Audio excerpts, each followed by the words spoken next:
Even after they say they are not buying our tea, the market itself has forced them. We sell tea today to Sudan. Ever wondered what would happen if all the people who call Kenya's President William Ruto a liar were actually right? The president has been under fire lately for saying stuff that doesn't quite add up. And the latest drama, it's all about tea. And what is happening is that the president has put his personal and commercial interests ahead of the country's interests. That's the problem that they are having. They are doing business with the RSF. Yep, tea. So grab a cup. Maybe not Sudanese tea. And let's spill the beans or leaves on this story.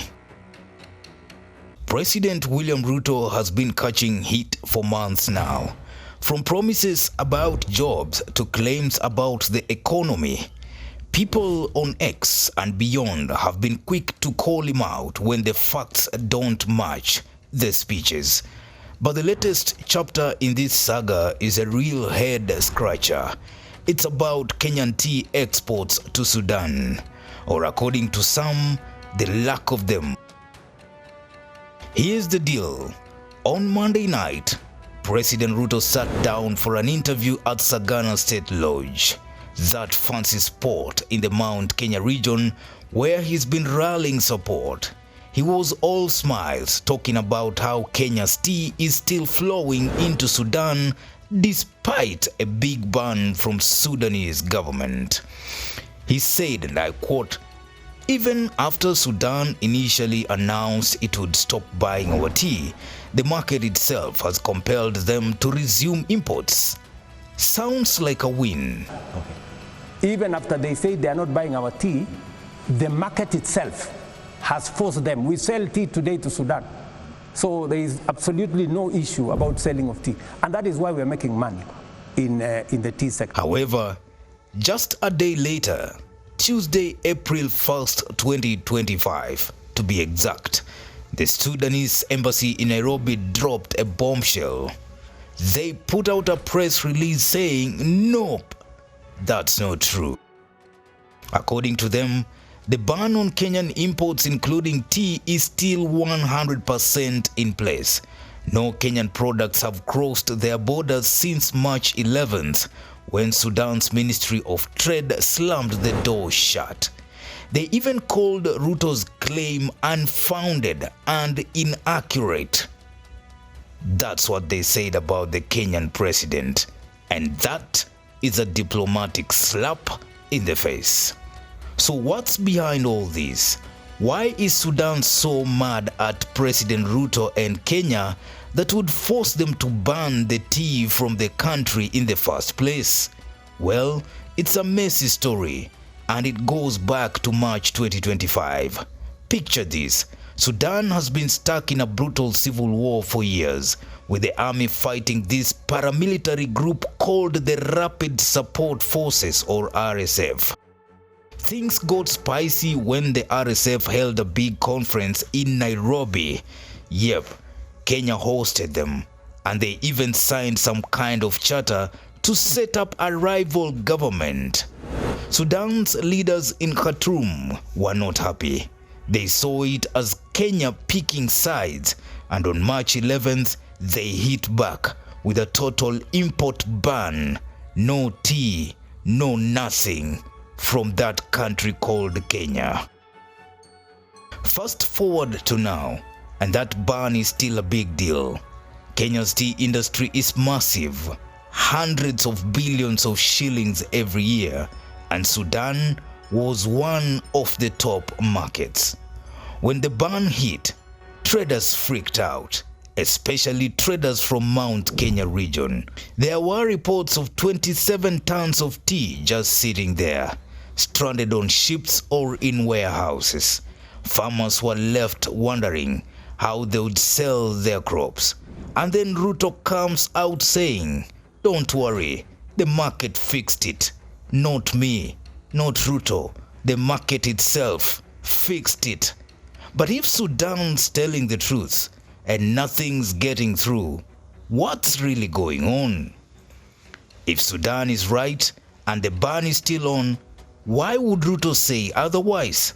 Some folks on X are screaming liar, and trust me, the comments are wild. But let's think about it. Option 1. Maybe he's got bad info. Like, someone in his team told him the tea is flowing again to South Sudan, and he ran with it. Option 2. He's just trying to save his face. He's on this big Mount Kenya tour, hyping up his achievements. Maybe he didn't want to admit a loss. Or option 3, and this is where it gets juicy. What if there's some sneaky workaround? Like maybe Kenyan tea is getting smuggled into Sudan through places like South Sudan or the UAE. No hard proof of that yet, but it's not impossible. Here's where it gets crazy. Imagine if everyone calling Ruto out is right. Not just about the tea, but about everything. That President Ruto is indeed a pathological liar. What if all those promises, all those big speeches are built on shaky ground? On X, people are saying stuff like, he's lying again, or Sudan just exposed him.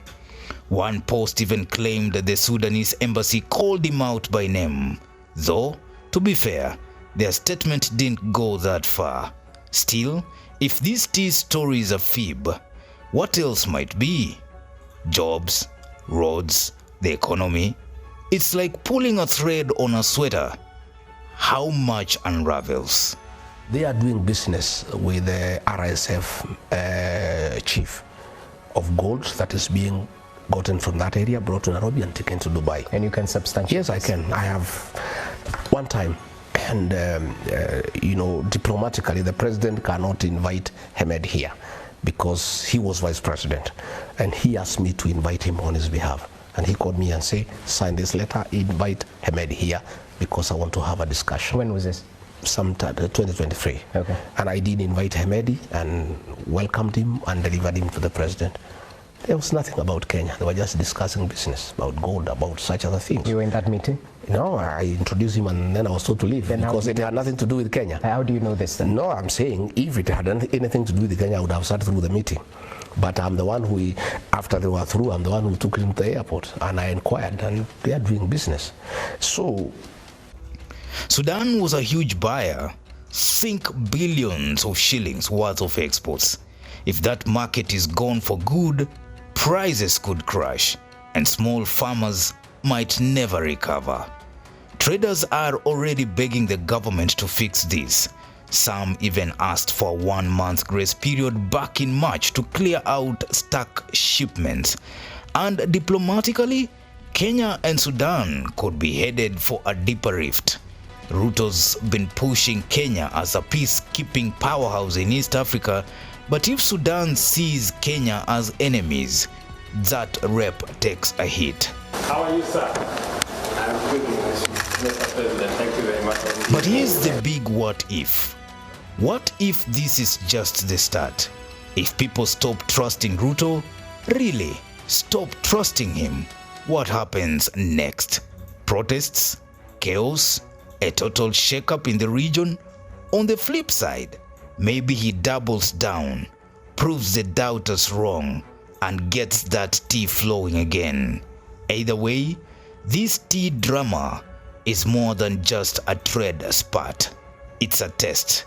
Can he deliver, or will the liar label stick? Sudan says no tea. Ruto says yes tea. And we are all left wondering, who's got the real scoop? What do you think? Is Ruto a pathological liar?